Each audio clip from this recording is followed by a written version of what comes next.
சிறகடிக்க ஆசை upcoming episode. Sathya பார்த்தீங்கன்னா, நான் ரேகா இல்லாமல் என்னால் வாழ முடியாதுன்னு சொல்கிறாங்க. மீனாவும் அவங்க அம்மாவும் ரொம்பவே திட்டுறாங்க. எங்களை விட அந்த பொண்ணு தான் உனக்கு முக்கியமா?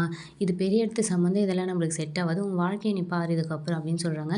சத்யா நான் மாமா கிட்ட வேணால் பேசி பார்க்கட்டான்னு சொல்கிறாங்க. உடனே மீனா அவங்க அம்மா, இதில் மாமாவை நீ வலிச்சு விட்டு மீனா வாழ்க்கைக்கு என்ன பிரச்சனை வந்ததுன்னா உனக்கு அவ்வளோதான்டா மரியாதைன்னு சொல்லி ரொம்பவே திட்டுறாங்க.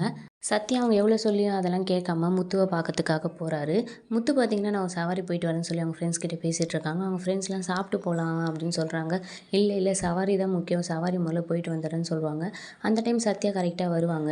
சத்யாவை பார்த்தோன்னே முத்து கெஸ் பண்ணிவிடுவாங்க, என்னடா லவ் மேட்ரா அப்படின்னு. எப்படி மாமா கண்டுபிடிச்சிங்கன்னு சொல்லுவாங்க. பார்த்தாலே தெரியுது, என்ன ஆச்சு சொல்லுன்னு சொல்லுவாங்க. சத்யா அவங்க வீட்டில் நடந்ததெல்லாம் சொல்கிறாங்க, அவங்க அக்கா திட்டினதெல்லாம் சொல்கிறாங்க.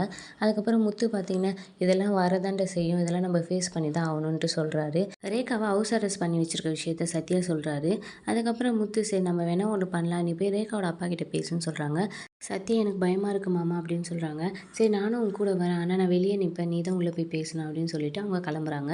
ஒரு பக்கம் பார்த்தீங்கன்னா, ரோகிணி இன்னும் மனோஜ் வரலேன்ட்டு ரொம்பவே டென்ஷனாக இருப்பாங்க. அவங்க எவ்வளோ கால் பண்ணிட்டு இருப்பாங்க, ஆனால் மனோஜ் எடுக்க மாட்டாங்க.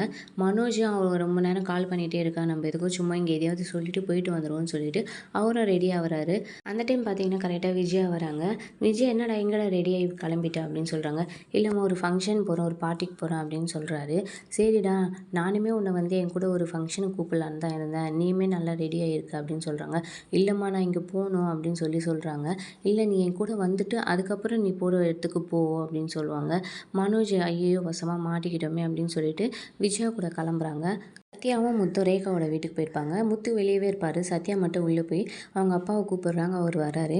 என்னப்பா இவ்வளோ தூரம் வந்திருக்க, உனக்கு லீவ் ஏதாவது தேவைப்படுதா, இல்லாட்டி அட்வான்ஸ் காசு ஏதாவது தேவைப்படுதா, இல்லாட்டி வேலையை விட்டு போறியா அப்படின்னு எவ்வளோ கேட்பாங்க. ஆனால் சத்யா அதெல்லாம் இல்லை அப்படின்னு சொல்லுவார். அதுக்கப்புறம் ரேகாவும் சத்யாவும் லவ் பண்ணுற விஷயத்த சொல்கிறாங்க. ரேகா தான் என்னை ஃபஸ்ட்டு லவ் பண்ணுறேன்னு சொன்னாங்க, எனக்கும் அவங்கள பிடிச்சிருந்ததுனால நானும் ஓகே சொல்லிட்டேன் அப்படின்னு சொல்கிறாங்க. நான் உங்கள் பொண்ணை ரொம்பவே நல்லா பார்த்துக்குவேன் அப்படின்னு சொல்கிறாங்க. அப்போ என்ன இவ்வளோ நாளாக நான் ஒழுங்காக பார்த்துக்கலையா அப்படின்னு சொல்லி அவர் கேட்குறாரு. அதுக்கப்புறம் நீ இவ்வளோ தைரியமாக வந்து பேசுகிறேன்னா, உன் மூஞ்சை பார்த்தா நீ தைரியமாக வந்து பேசுகிற மாதிரி தெரியலையே, யாரோ கொடுத்த தைரியத்தில் வந்து பேசுகிற மாதிரி தெரியுது அப்படின்னு சொல்லிட்டு எதிர்ச்சியாக வாசலில் திரும்பி பார்த்தா முத்து அங்கே நிற்கிறாரு. அவர் யாருன்னு கேட்குறாங்க. எங்கள் மாமான்னு சொல்கிறாரு. இதான் மீனாவோட ஹஸ்பண்ட் அப்படின்னு சொல்கிறாங்க. ஆமான்னு சொல்கிறாங்க. சரி எனக்கு கொஞ்சம் டைம் கொடு, என்னோடய ஒரே பொண்ணு, நீ கேட்கறதுனால நான் உடனே தூக்கி கொடுத்துட முடியாது, எனக்கு யோசிக்கணும், கொஞ்சம் டைம் கொடுன்னு சொல்கிறாங்க. அதுக்கப்புறம் சத்யா வெளியே வந்து உள்ளே நடந்ததை சொல்கிறாங்க. முத்துவும் சரி யோசிக்கிட்டோம், என்ன தான் பண்ணுறாங்கன்னு பார்ப்போம், வா கிளம்பலான்னு அவங்க கிளம்பிடுறாங்க. மனோஜ் பார்த்திங்கன்னா அவங்க அம்மா கூட அவங்க அம்மா சொல்கிற ஃபங்க்ஷனுக்கு போகிறாரு.